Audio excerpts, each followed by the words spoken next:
টের পানে। হাত দিয়ে চুল টেনে ধরে জাঙ্কুক অপর পাশ থেকে এখনো বলে যাচ্ছে, স্যার স্যার আছেন? ম্যামের বাবা ইন্তেকাল করেছেন, এখন হসপিটালে আছে, বাসায় নেওয়া হবে। স্যার শুনছেন? টুট টুট শব্দ হলো। জাঙ্কুক দেখে যাচ্ছে। ওকে কিভাবে বলবে সত্যি? কেমন প্রতিক্রিয়া হবে তের?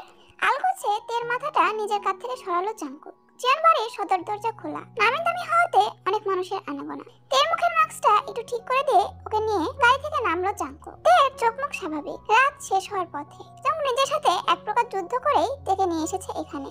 তে জাঙ্কুকের হাত ধরে বলল, এখানে এলাম? ভেতরে যাব। তে কথা বললো না। মাথা ঝিমঝিম করছে তার জাঙ্কুক ভাই এখানে কেন আনলো ওকে?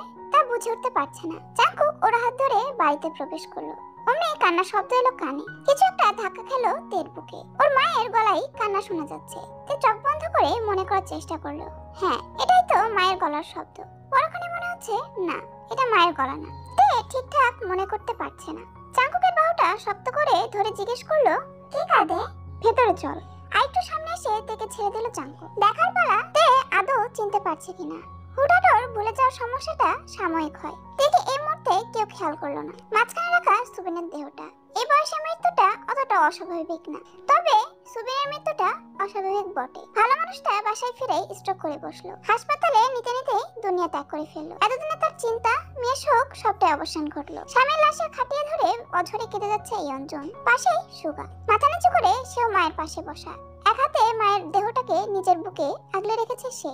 একে একে সবার দিকে নজর বুলালো তে। চাচা কাঁদছেন, চাচি ওর মায়ের পাশে বসা। একবার মনে হলো জাঙ্কুক ভাই দাঁড়িয়ে, কিন্তু না, ওটা জংসুক ভাই। তে আশেপাশে মানুষদেরও দেখে নিল। অতঃপর তাকালো জাঙ্কুকের দিকে। কোনো ভাবান্তর ছাড়া তের চোখ জোড়ায় কিছু একটা দেখলো জাঙ্কুক, যা ওর বুকে আঘাত আনলো। সে নজরে টিকতে পারলো না জাঙ্কুক, সহসা দৃষ্টি ঘুরিয়ে নিল। তে অবুঝের ন্যায় বাবার খাটের পাশে বসলো হাঁটু মুড়ে। অল্প ঢোকেলে হাত বাড়ালো বাবার দিকে। বন্ধ চোখে মুখে হাত বুলালো অতি যত্নে। বাবার কানের কাছে মুখ নিয়ে ফিসফিস করে ডেকে উঠলো, বাবা।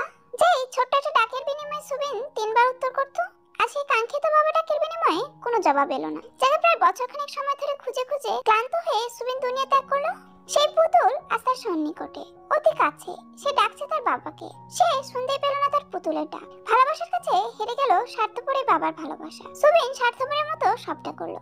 তার প্রথম স্বার্থ ছিল তে। তার পুতুলকে সে এতটাই ভালোবাসতো যে জাঙ্কুকের সামান্যতম দোষটা মানতে পারল না। নিজের পুতুলের মধ্যে সে নিজের ভালো থাকা খুঁজে নিয়েছিল, অথচ ভুলেই বসেছিল তার পুতুল ভালো থাকতো জাঙ্কুকের কাছে। সুগা খেয়াল করলো তেকে। বোরখা পরা, মুখ ঢাকা থাকলেও সুগার তার পুতুলকে চিনতে বিলম্ব হয়নি। বাবা পুতুলের কাছে গিয়েছিল, এটা জেনেছে সুগা। সে সময় বাবা তাকে ভাঙা গলায় জানিয়েছিল পুতুল তাকে চিনেনি। কেন, কিভাবে, এসবের উত্তর জানা নেই সুগার। তের মাথায় হাত রাখলো সুগা। তে তাকালো ভাইয়ের দিকে, ফ্যাল করে তাকিয়ে রইল। সুগার বুকটা মুচড়ে উঠলো। তার পুতুলটা এমন অনুভূতিহীন ভাবে তাকিয়ে আছে কেন? সুগা ডাকলো, পুতুল। বাবা কথা বলে না কেন? আমার সাথে রেগে? হঠাৎ তের গলা শুনে কয়েক জোড়া চোখ তাকালো ওর পানে। ইয়ঞ্জন অবাক হয়ে তাকিয়ে রইল পাশে বসা তেকে দেখে। আচমকা এক থাপ্পড় পড়লো ওর গালে। পরপর 2-3টা আরো পড়লো। চিৎকার করে ইয়ঞ্জন বলতে লাগলো, তুই মেরেছিস আমার স্বামীকে। তোর কোনোদিনও ভালো হবে না তে।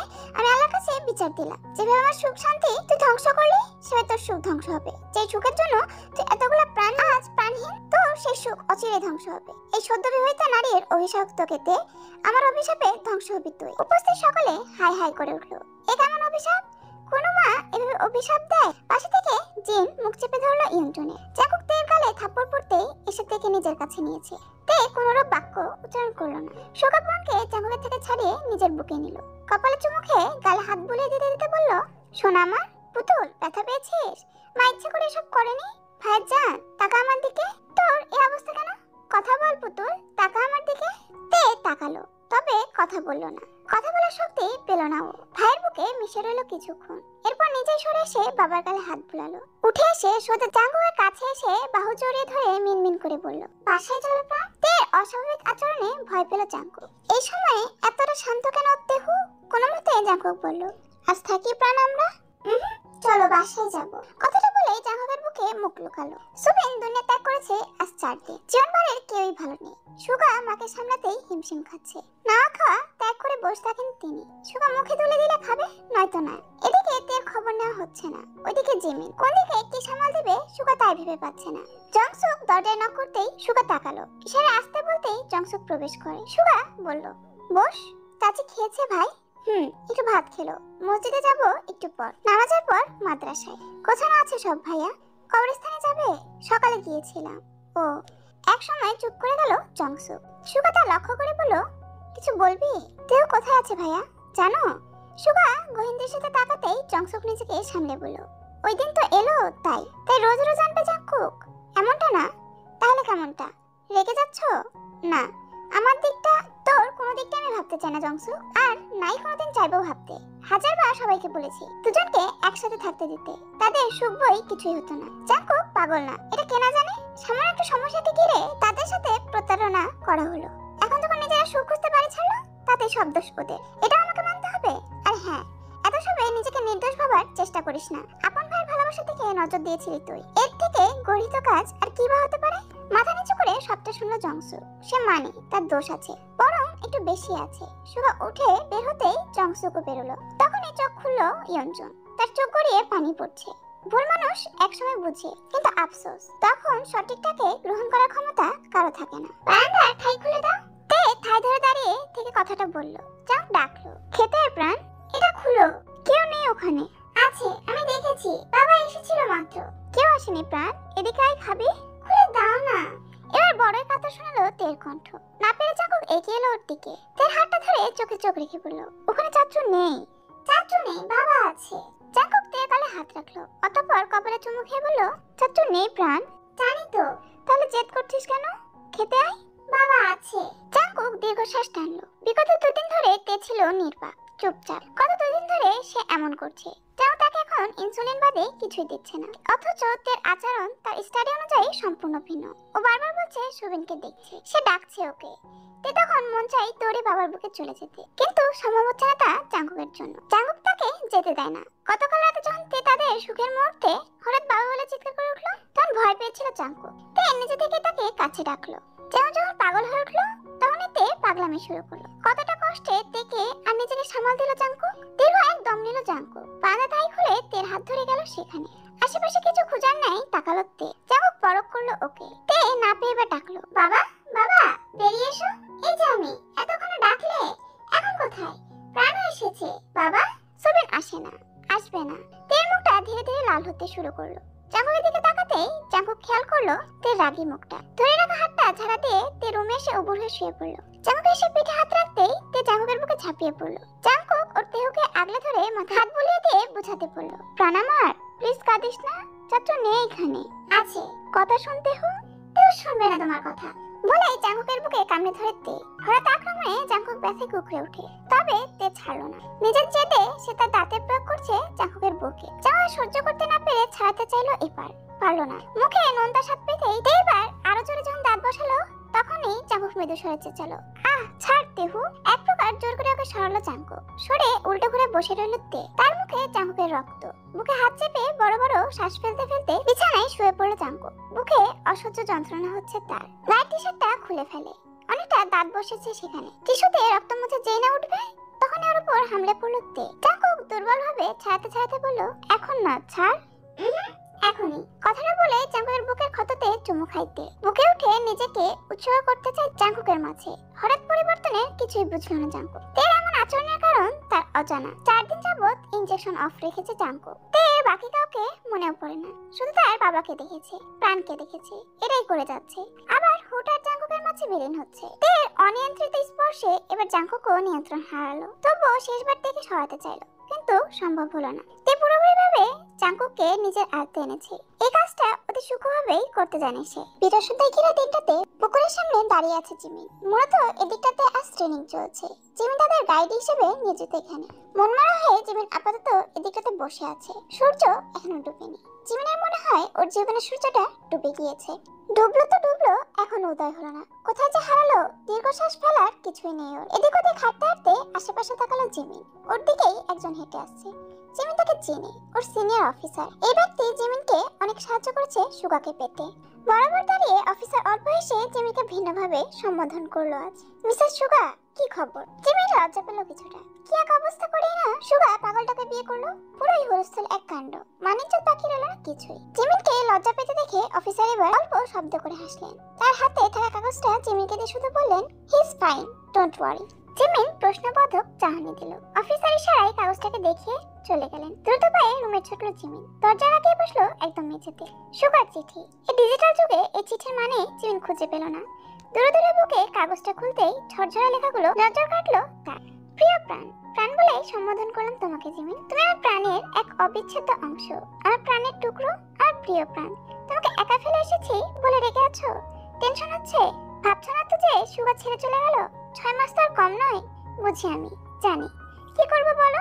তুমি তো সাধারণ কোনো পুরুষকে ভালোবাসোনি জিমিন।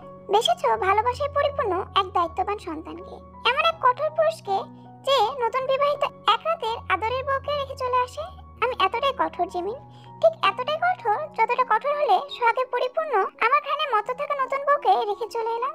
জানো আমি এতটাই কঠোর, কিন্তু কি জানি হলো বুঝলে, আমি ভেঙে গেলাম। প্রথম ভাঙলাম যখন বাবা ছেড়ে চলে গেল।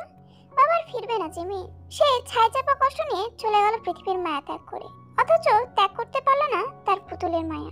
দ্বিতীয়বার আমি আবার ভাঙলাম জিমিন, আমার পুতুল, আমার পুতুলটা যাকে আমি আমার সন্তানের মতো ভালোবাসি, সে নিজের মধ্যে নেই। কেমন যে হয়ে গেল আমি বুঝতে পারলাম না। বিশ্বাস করো জিমিন, আমার বুকের পাঁজরের হাড়টা বুঝি মচড়ে গেল।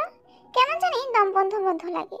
জিমিন, ওকে এমন ভাবে দেখতে যে আমার কি কষ্ট হলো আমি বুঝাতে পারলাম না। জানো জিমিন, আমাকে কাঁদানো এত সহজ না, অথচ আমি প্রচন্ড দুর্বল হয়ে যাচ্ছি। তুমি কাছে থাকলে তোমার বুকটাতে মুখ গুজে কেঁদে বুক হালকা করতাম। প্রাণ আমার, আমি ফিরবো। তুমি মন খারাপ করো না, করেও লাভ হবে না। তুমি তো নিষ্ঠুর এক পুরুষকে বিয়ে করেছো। ভালো থাকো বলতে পারলাম না, জানি না কতটা ভালো থাকতে পারবে। এতেই তোমার অপ্রিয় প্রাণ। চিঠিটা পড়া মাত্রই অঝরে কেঁদে উঠলো জিমিন। কাগজটা বুকে জড়িয়ে কেঁদে উঠলো শব্দ করে। কোথায় যাবে ও এখন? কোথায় পাবে ওর পুরুষটাকে? সুগারের কষ্ট কিভাবে লাঘব করবে ও? বিছানায় কোণে গুটিয়ে বসে আছে তে। দরজা বন্ধ ওদের রুমে। জাঙ্কুক বাসায় ফিরেনি এখনো। ভয়ে ভয়ে তে 2 বার ডাকলো জাঙ্কুককে। জাঙ্কুকের সারা শব্দ না পেয়ে ভয়টা বেশি বাড়লো। ও দেখেছে ওর বাবা এসেছিল। দরজা খটখট করার শব্দ হলো প্রথমে। তে যখনই বলল কে, তখনই সুবিন উত্তর করলো, এর মানে ওর বাবা এসেছে, তেকে ডেকেছে। একটু পরেই বারান্দায় দাঁড়িয়ে ডেকেছে তেকে। জাঙ্কুককে বললে জাঙ্কুক কিছুতেই বিশ্বাস করে না। তের কান্না পায় তখন। হঠাৎই তে দরজা দিকে তাকাতে দেখলো সুবিন দাঁড়িয়ে। বালিশে মুখ লুকিয়ে ফেলল তে ততক্ষণে। একটু পর ধীরে ধীরে এক চোখ বের করে দেখলো, না যায়নি ওর বাবা, এখনো দাঁড়িয়ে। তার মুখটাতে হাসি নেই, কেমন দুঃখ দুঃখ মুখটা। ধীরে ধীরে পুরো বালিশটাই সরালো তে। সুবিন তাকে ডাকলো, পুতুল। বাবা। হ্যাঁ বাবা, এদিকে আয় আম্মু। হয় হয়। বাবাকে ভয় হচ্ছে কেন পুতুল? আমার পুতুল তার আব্বুকে ভয় পায়? তুমি তো চলে যাও বাবা। যাব না। তাহলে কি করবো মা? থেকে যাও। জায়গা নেই তো, কোথায় থাকবো? আমার কাছে থেকে যাও, অন্তত জাঙ্কুক ভাই আসা পর্যন্ত। উনি বিশ্বাস করে না। তুই করিস কি বিশ্বাস? তোমাকে? হ্যাঁ। সত্যি? সত্যি বাবা। তাহলে যাবি বাবার সাথে? কোথায়? মাত্রই না বললে বিশ্বাস করিস। আমি চলে গেলে জাঙ্কুক ভাই কাঁদবে বাবা। আমিও কাঁদি পুতুল, কাঁদতে কাঁদতে আমার বুকে ব্যথা উঠে যায়। বাবার সাথে চলবি না আম্মু? চলবো তো। রাতে বারান্দায় আসবি, বাবা অপেক্ষা করবে। জাঙ্কুক ভাই আসা পর্যন্ত থাকো না বাবা। রাতে আবার আসবো মা। তে ঘাড় নাড়ালো। সুবিনা যাওয়ার পানে তাকিয়ে রইল তে। এদিকে হতবাক হয়ে তাকিয়ে রইল জাঙ্কুক। 10 মিনিট হবে সে বাসায় ফিরল। রুমে ঢুকে দেখলো তে কথা বলছে। প্রথমে জাঙ্কুক না বুঝলেও পরে বুঝলো সুবিনার সাথেই কথা বলছে। জাঙ্কুক যে ওর সামনে দাঁড়িয়ে 10টা মিনিট যাবত তা খেয়ালই হয়নি ওর। তবে কি তের হ্যালুসিনেশন হচ্ছে? এর প্রখরতা কি এতই বেশি যে দিনে তাহারে তে কল্পনা করছে? জাঙ্কুক এসব বিষয়ে যথেষ্ট পটু, তার জানা আছে ট্রিটমেন্ট। তবে তে রেসপন্স করে না ওর কথা অনুযায়ী। বাবা এসেছিল প্রাণ। তের কথায় ধ্যান ভাঙলো জাঙ্কুকের। তোতা পাখির নাই তে বলে গেল তার বাবা এসেছিল। কি কথা হলো? জাঙ্কুক শুনলো সবটা, তবে এখন আর তের ভুল ভাঙাতে চাইলো না। প্রচন্ড মাথা ধরেছে আজ। তুই কি খাবি না? আগে বাবার কাছে যেতে দাও। রাগাস নামাই তেহু। তেহু খাবে না, আগে বাবার কাছে যাবে। এমনিতেই মাথা ধরে আছে আজ। তার মধ্যে তের জেদ ধরে খাবার না খাওয়াতে রাগ হলো জাঙ্কুকে। এতদিকে সামাল দিতে দিতে সে হয়রান। তবুও ধৈর্য ধরে তের হাত টেনে ধরে বসাতে নিলেই তার ঝাড়া দিয়ে ফেলে দিল তে। জাঙ্কুকে আবার রাগের দৃষ্টিতে তাকিয়ে থেকে বলল, খেতে বস। খাবো না। বস বলছি। না। তের জেদ এবার কাজে লাগলো না। উঠে দাঁড়ালো জাঙ্কুক। তের হাত ধরে টেনে দিল এক ধমক। এই প্রথম, হ্যাঁ এই প্রথম জাঙ্কুকের ধমকে টিপে উঠল তে। জাঙ্কুক ওর বাহু চেপে ধরে জোরে ধমকে বলল, বল খাবি? খাবি বল। তে বড় বড় চোখ করে দেখে যাচ্ছে জাঙ্কুককে। জাঙ্কুক তের জবাব না পেয়ে এবার দ্বিগুণ জোরে ধমকে উঠল, বল খাবি? বল খাবি? ভয়ে ভীততে বুঝ হারা হলো। বারবার এটাই বলে যাচ্ছে। জাঙ্কুক আস্তে করে ওর হাতটা ছেড়ে দিল। তের মানসিক অবস্থা ঠিক কতটা খারাপ হচ্ছে তার অনুমান করা যাচ্ছে। তখন ঝট করে ওকে বুকে চেপে ধরলো। তে তখনও বিড়বিড় করছে, বল খাবি? জাঙ্কুক বেশ সময় নিয়ে চেষ্টা করলো তেকে খাওয়াতে, তবে তে আজ খাবেই না। অগত্যা বারান্দার লক খুলে জাঙ্কু। তে এদিক ওদিক ওর বাবাকে খুঁজছে। জাঙ্কুকে বসিয়ে বলল, এখন নিয়ে আসি, খাবি? বাবা আসবে বলেছিল। জাঙ্কু কথা না বলে উঠে গেল প্লেট আনতে। রুমে ঢোকা মাত্রই জাঙ্কুক শুনতে পেল তের গলা। প্রাণ! ঘুরে তাকানো মাত্রই দেখলো তে রেলিং ধরে নিচে তাকিয়ে আছে। বাবা, বাবা উপরে এসো, বাবা! প্রাণ পড়ে যাবে। তেহু, তেহু! জাঙ্কুক ডাকতে ডাকতে দ্রুত পায়ে আসতে নিলেই তে বলতে লাগলো, বাবার কাছে যাবো, বাবা ডাকি আমায়। বলেই উঁচু জায়গাটাতে উঠে লাফিয়ে